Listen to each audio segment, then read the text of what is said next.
c'est mon arrière-grand-père qui a fondé la distillerie, qui était viticulteur à côté, là, qui a commencé à mettre son alambic pour distiller sa récolte. Puis il en a mis un deuxième, puis après il a distillé la récolte des voisins autour, etc. Moi je dirais la distillerie, moi je suis né donc juste à côté, là, dans la maison paternelle qui est juste à côté. Mon bureau actuel c'est la pièce où je suis né. Ma Madeleine de Proust c'est la distillerie, c'est les odeurs de distillerie, c'est là où je venais marcher, c'est là où je venais voir les distillateurs, jouer avec eux. Ils s'amusaient bien sûr à me faire goûter de l'eau de vie à 70 quand j'avais 4 ans.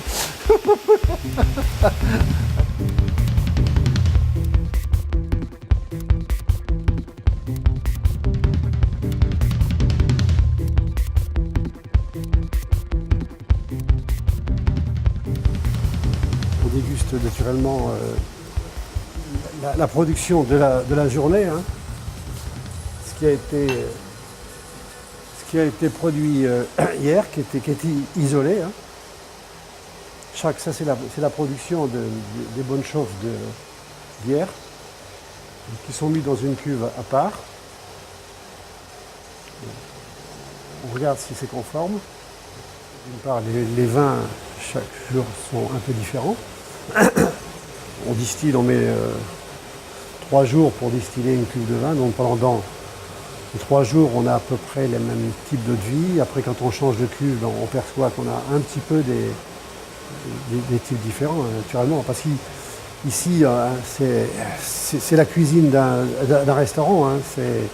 Parce qu'ici, on ne fait que transformer, concentrer, si vous voulez, un produit. Mais la base, c'est quand même le vin. Donc ça, c'est quand même intéressant de voir d'essayer de faire le lien entre la vigne et ça. C'est comme ça qu'on guide notre jugement et l'expérience.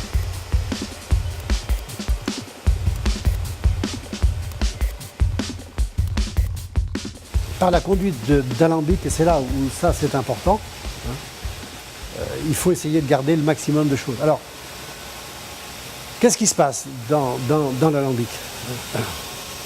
Donc il y a ce grosse marmite en cuivre sur laquelle on chauffe direct dessus, comme une casserole sur le feu.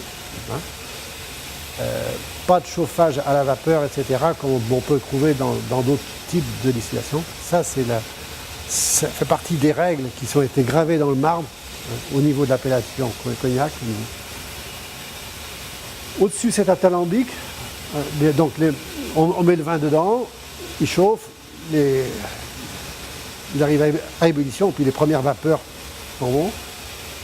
Ça passe là, ça arrive dans cette pièce un peu bizarre, qu'on appelle un chapeau. Parce qu'effectivement, le col de cygne.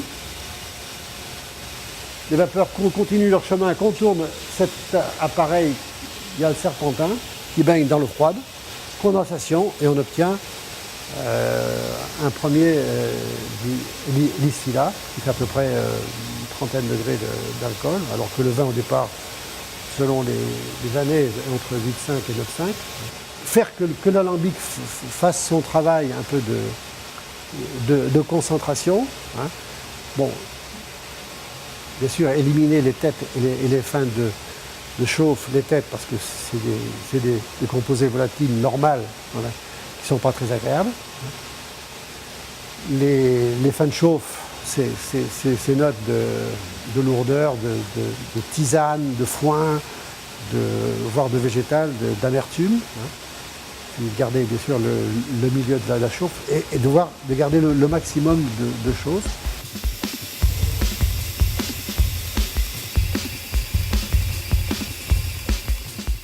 Plus on a un vin qui est bon, plus je laisse passer de choses.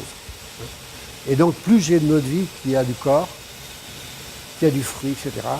Il faut imaginer, il faut avoir un petit peu le recul qui permet de voir ce que peuvent donner, ce que les eaux de vie nouvelles peuvent donner au bout de quelques années de vieillissement. Tout dépend du style d'eau de vie que l'on veut donner à ces produits. Je dirais le plus sur le fruit possible et le plus, entre guillemets, naturel possible. C'est-à-dire voilà, des cognacs qui ne sont pas trop mis dans des fûts trop neufs pour pas pour justement garder au départ les caractéristiques de la matière première, le fruit du raisin, hein, et les arômes de fermentation que l'on a dans le vin. Plus on va aller vite dans la conduite de la chauffe, moins on va trier, moins on va recycler, hein, et plus on va avoir de choses qui vont passer. Notre vie un peu plus ronde, mais il ne faut pas que ça devienne grossier. Plus on va aller lentement à distiller, plus on va trier, plus on va recycler, mais on risque d'avoir aussi peut-être après des eaux de vie qui sont un peu neutres, voire un peu sèches. Là, c'est la distillation charentaise, c'est comme la cuisine. C'est une recette connue, que tout le monde connaît, mais comme les recettes de cuisine, certains les font un petit peu différemment. Et après, chacun met leur petit. Ça, tout dépend. Il faut être cohérent par rapport à la démarche que l'on fait. Naturellement, nous, il nous arrive de distiller pour telle marque de cognac qui veut tel style d'eau de vie.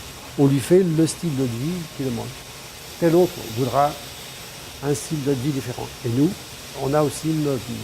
Donc, il faut se singulariser, essayer d'affirmer son identité et son style, quoi. Ça plaira certainement pas à tout le monde. Des gens qui sont habitués à avoir des produits très boisés, etc., vont trouver certainement ce cognac peut-être un peu trop léger, etc. Bon. Mais moi, je constate que justement plutôt les jeunes générations adorent, veulent des produits un peu plus simples, un peu plus justement, un peu plus sur le fruit, un peu plus entre guillemets facile à boire. Et ça tombe bien, c'est ce que on veut faire. Voilà.